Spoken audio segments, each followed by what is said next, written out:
আসসালামু আলাইকুম, ওয়েলকাম করছি রাউন্ডের শেষে তো অন্যান্য ধর্মের যারা আছেন তাদেরকে মন থেকে অভিনন্দন জানাচ্ছি।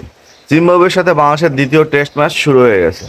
দ্বিতীয় টেস্ট ম্যাচের প্রথম দুই সেশন যারা দেখছেন তারা হয়তো আমার সাথে একমত হইবেন যে বাংলাদেশকে জিম্বাবুয়ে ন্যাংটা করে ছেড়ে দিবে, ন্যাংটা করে ছেড়ে দিবে। কপালটা ভালো রে ভাই, কপালটা ভালো। হয়তো উপরওয়ালার একটু দয়া, উপরওয়ালার একটু আশীর্বাদ নিয়ে হ্যাঁ তাইজুল ইসলাম শেষ সেশনে এসে হাজির হয়েছে। না হলে এই ম্যাচে প্রথম দিনে আমার মনে হয় জিম্বাবুয়ে অস্ট্রেলিয়া, ইন্ডিয়া, নিউজিল্যান্ডের কাতারে গিয়ে মানে প্রায় 300 থেকে 350 রানের একটা ভালো টোটাল সংগ্রহ করতো, বা দ্বিতীয় ইনিংসের আগেই বাংলাদেশকে এমনভাবে প্রথম ইনিংসে কাবু করতো যেটা আপনারা কল্পনাও করতে পারতেন না। আচ্ছা, বাংলাদেশ দলের ব্যাটিং বলেন, ফিল্ডিং বলেন আর বোলিং বলেন, বোলিংটা নিয়ে একটু সন্দেহ কমই থাকে, কারণ বোলিং সবসময় বাংলাদেশকে জেতায়, বোলিং সবসময় বাংলাদেশের ম্যাচকে ঘুরে দেয়। কিন্তু ব্যাটিং আর ফিল্ডিংয়ের এত বাজে অবস্থা কেন রে ভাই? এদেরকে দিয়ে কি ব্যাটিং এবং ফিল্ডিং আসলেই করানো সম্ভব না? নাকি এদের মেন্টালিটিটাই হচ্ছে এই নড়ে যাওয়া মেন্টালিটি, যে না আমাদের দ্বারায় হবে না, আমাদের দ্বারায় সম্ভব হবে না? কারণ বাংলাদেশের প্রথম ইনিংসে যে খেলাটা দেখলাম, মানে প্রথম দিনের যে খেলাটা দেখলাম, কতগুলো ক্যাচ মিস করছে আপনারা চিন্তা করেন। এই যে তানজিদ হাসান সাকিব, নাদান পোলাটা প্রথম খেলতে নামছে টেস্ট ম্যাচ, সেখানে তার বলের এক একটা সুইং গতিতে পরাস্ত হচ্ছিল রে ভাই। কিন্তু সেখানে উইকেট কিপারে একবার ক্যাচ মিস, সিল্ক পয়েন্ট একবার ক্যাচ মিস, হ্যাঁ শর্ট কাভার পয়েন্ট একবার ক্যাচ মিস, মানে ক্যাচ মিসের মহড়ায় বাংলাদেশের ব্যাটাররা এমনভাবে করতেছিল যেন কান চুলকার মতো একটা অবস্থা হয়ে গেছিল। মানে এদেরকে ন্যাংটা যে করবে জিম্বাবুয়ে, আমার মনে হয় তার একটা প্রতিফলন। এই যে কায়দা করে 9টা উইকেট গেছে, আর একটা উইকেট যদি কায়দা করে 200-250 রান ক্রস করে, আমার মনে হয় বাংলাদেশের ব্যাটারদের নাবিশ্বাস উঠে যাবে এই উইকেটে এই রান তুলতে।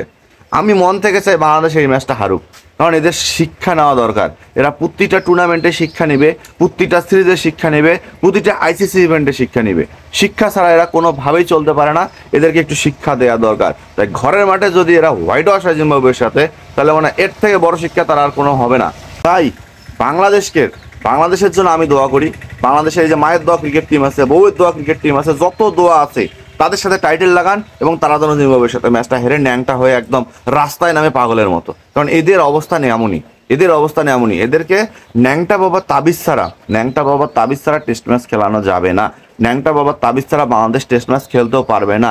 বাংলাদেশকে যদি আপনি 10 বছরের জন্য নিষিদ্ধ করতে চাইছেন, না 10 বছর কেন, 100 বছর নিষিদ্ধ করার পরও, 100 বছর ট্রেনিং করার পরও বাংলাদেশের প্লেয়ারদেরকে যদি আপনারা নিয়ে আসেন, তাও বাংলাদেশের টেস্ট ক্রিকেট এমনই থাকবে যতক্ষণ না পর্যন্ত বাংলাদেশের ঘরোয়া ক্রিকেট কাঠামো আগাবে, বাংলাদেশের ঘরোয়া ক্রিকেট কাঠামো উন্নতি হবে। যতক্ষণ না পর্যন্ত বাংলাদেশের ঘরোয়া ক্রিকেট কাঠামোকে বিসিবি স্ট্রং করবে না, এবং এই যে টেস্ট ক্রিকেটার খেলোয়াড়গুলো আছে আন্তর্জাতিক ম্যাচ ছাড়া যখন তারা দেশের মাটিতে বা ঘরের মাটিতে ভালো ভালো টুর্নামেন্ট খেলতে পারে না, ততক্ষণ পর্যন্ত তাদের অবস্থা এমনই থাকবে।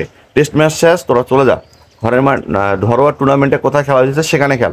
এমন সিচুয়েশান যদি টেস্ট ম্যাচ না করে, বাংলাদেশের দ্বারা কখনোই টেস্ট ম্যাচ সম্ভব না।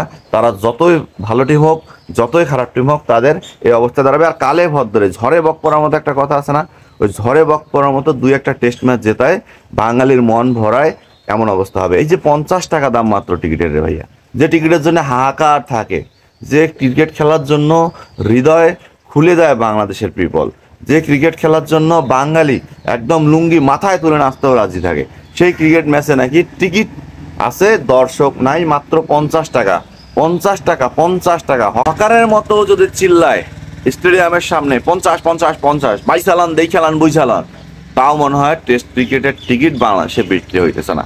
তাহলে বাংলাদেশের টেস্ট ক্রিকেটের অবস্থান কোন পর্যায়ে চলে গেছে একবার চিন্তা করছেন? মাননীয় বিসিবি, আপনাদের কি চোখ খোলে নাই, নাকি এখনো আপনার চোখ খুলে খুলে ঘুমাইতেছেন? আমার তো মনে হয় আপনার চোখ খুলে খুলে ঘুমাইতেছেন, আপনাদের জ্ঞান বাড়বে না। তারপর আপনারা পড়ে আছেন কে কত টাকা মারতে পারেন, কে কত টাকা পকেটে ঢুকাইতে পারেন, কে কতভাবে বাংলাদেশের ক্রিকেটের সর্বনাশ করতে পারেন। সো রাউন্ডে যারা দেখছেন তারা অবশ্যই সাবস্ক্রাইব করতে ভুলবেন না।